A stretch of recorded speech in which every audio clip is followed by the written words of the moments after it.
Stop starting your videos by saying how great an economic alliance is. Here is the fatal truth. For one European nation, joining what was supposed to be the ultimate club of stability didn't lead to prosperity. It led to a national crisis so deep it wiped out a quarter of their entire economy and threatened to collapse the second most important currency in the world. This isn't a story about a fragile developing country. This is about Greece. A full member of the European Union, a cradle of Western civilization, and a country that, for 10 years, was doomed to be the sick man of Europe. This is the story of how an economic dream, the euro, became a fatal trap, leading to a decade of debt, mass poverty, and the single scariest moment in modern European financial history. The moment Greece almost broke the euro. To understand how Greece almost died, you have to understand the lure of the euro. Back in the 1980s and 1990s, Greece's economy was tough. They had their own currency, the drachma, and it was always shaky. Inflation was high. Interest rates were sky high. If the Greek government wanted to borrow money, or if a Greek business wanted to take out a loan, they had to pay a massive price because the lenders, the bond markets, were nervous. They knew the drachma was weak, and the Greek central bank could, at any moment, print more money and basically devalue the entire debt. It was a risky bet, and the cost of that risk was paid by the Greek people through high borrowing costs. But then came the European dream, the euro. When Greece qualified to join the Eurozone in 2001, it was like a massive financial upgrade. Instantly, overnight, Greece went from being a risky peripheral country to being grouped with Germany, France, and the Netherlands. For the bond markets, it was simple math. If you loan money to Greece, you're now being paid back in euros, the same solid currency that pays back Germany. Lenders suddenly thought, wow, this is safe money. The risk premium vanished. The interest rate Greece had to pay dropped like a stone. What used to be 10% interest on government bonds suddenly became 4%, then 3%, then sometimes even less. The money was cheap, it was flowing, and it was intoxicating. The problem wasn't just the government, though that was a major part of it. The problem was everyone. Businesses and people started borrowing like crazy. Imagine you a Greek family who suddenly can get a mortgage at the same low rate as a family in Berlin. You'd probably buy a bigger house too. But the Greek government? They went on a real honest-to-God spending spree. They built up the public sector, hired too many people, handed out generous pensions that were completely unsustainable, and most famously, they spent heavily for the 2004 Athens Olympics. They did all this because they had access to virtually limitless cheap credit. They were living the high life, subsidized by the illusion that they were as creditworthy as the most stable economy in Europe. This era was the ultimate illusion of prosperity. It was a house built on sand because underneath the shared euro, the core Greek economy hadn't actually changed. Productivity wasn't growing fast enough to support the spending. Tax collection was notoriously weak. And the budget deficits, the amount the government spent over what it took in, were getting bigger and bigger, hidden behind a curtain of cheap money. The real fatal flaw of the Eurozone design is simple, and it's what made the Greek crisis inevitable. Greece no longer had a currency of its own. Think of a country's central bank and its ability to devalue its currency as a massive safety valve on a steam engine. If your economy is getting too expensive and you can't sell your goods to other countries, you hit the valve. You devalue your currency. This instantly makes your exports cheaper and your imports more expensive. It's painful for consumers, but it's a quick fix that resets the economy and helps it become competitive again. When Greece adopted the euro, it threw that safety valve away. It was permanently pegged to the strength of Germany and France. If the Greek economy needed a reset, it couldn't get one. The only way to become competitive was through internal devaluation, which is a fancy term for cutting wages, cutting prices, and firing people. This process is long, brutal, and politically impossible until a crisis forces your hand. But even with the fatal flaw baked in, Greece shouldn't have been allowed in the club in the first place. The rules for joining the Eurozone were strict. A country's annual budget deficit could not be more than 3% of its GDP, and its overall debt could not exceed 60% of its GDP. Greece, frankly, didn't meet either of these rules. So what did they do? They cheated. They cooked the books. Starting in 2001 and continuing for years, the Greek government used sophisticated financial engineering, aided by firms like Goldman Sachs, to hide billions of dollars of debt off balance sheet. They used complex currency swaps to essentially delay the recording of debt and deficits, making their finances look much healthier than they were. It was a giant, systematic lie, but it bought them entry into the euro, and it let the party continue for another decade. The whole foundation of their membership was a fatal deception. Then came the fall. The music stopped abruptly in 2008 with the global financial collapse of Lehman Brothers.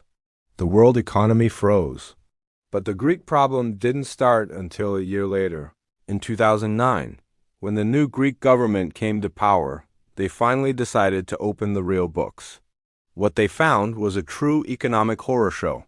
The budget deficit they had been reporting to the EU was not 6%, not 8%, but over 12% of GDP.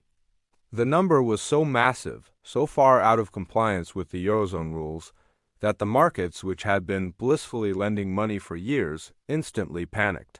It was a classic massive information gap that closed in a single terrifying moment. Investors realized they hadn't been lending money to a country that was economically like Germany.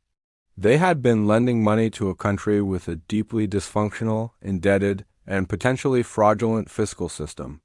The bonds Greece had issued were suddenly toxic. The interest rate on Greek bonds, the yield, began to climb and climb and climb.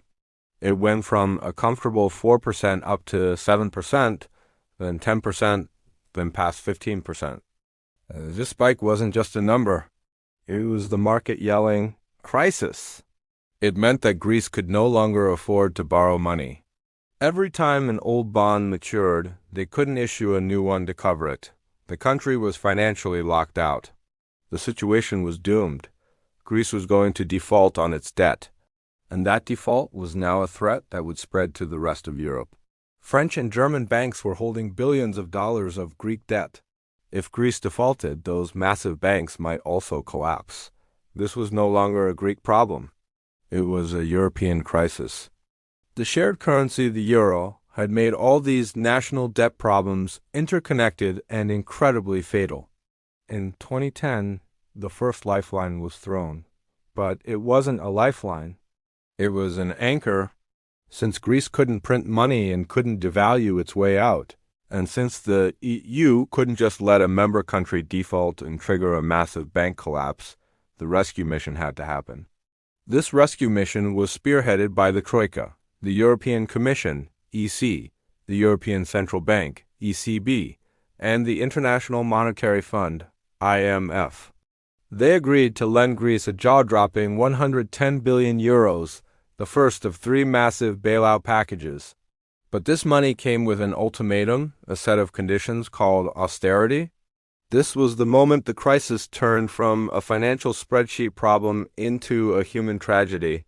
The Troika essentially took over the economic policy of a sovereign nation and dictated massive, painful cuts.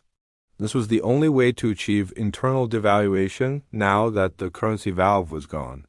The austerity measures were so brutal and far-reaching that they read like an economic scorched earth policy. Pensions slashed repeatedly.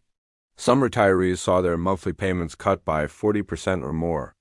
People who had worked and saved their entire lives suddenly couldn't afford medicine. Wages. Public sector wages were cut, sometimes by over 20%. Thousands of state employees, teachers, doctors, police were fired.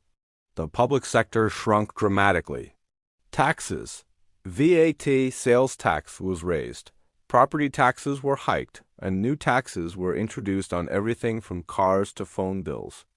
Privatization. State assets like ports, airports, and utilities were sold off to foreign investors at fire sale prices to raise cash to pay the creditors.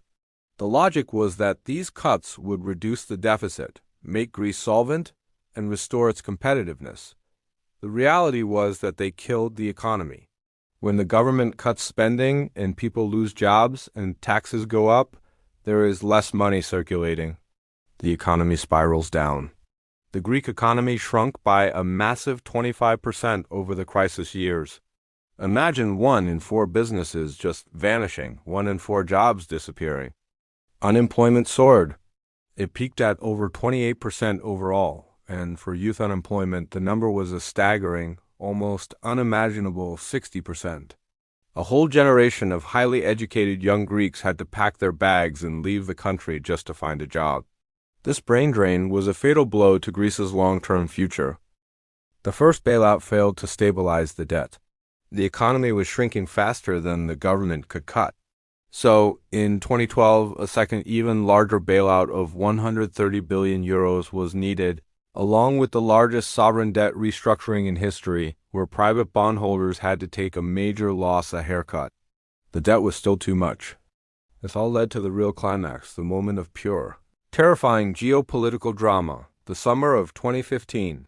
By 2015, the Greek people were exhausted, furious, and politically radicalized. A new left-wing government, led by Prime Minister Alexis Tsipras and his firebrand Finance Minister Yanis Varoufakis, was elected on a promise to reject the austerity and tear up the bailout agreements. They tried to negotiate with the Troika, but the creditors led by Germany held firm. No more money without more cuts. Tsipras did the unthinkable. He called a national referendum. Should Greece accept the Troika's latest demands for austerity? He urged the Greek people to vote no, oxy in Greek. The atmosphere was electric. The ECB, realizing the gravity of the situation, started to choke the Greek financial system.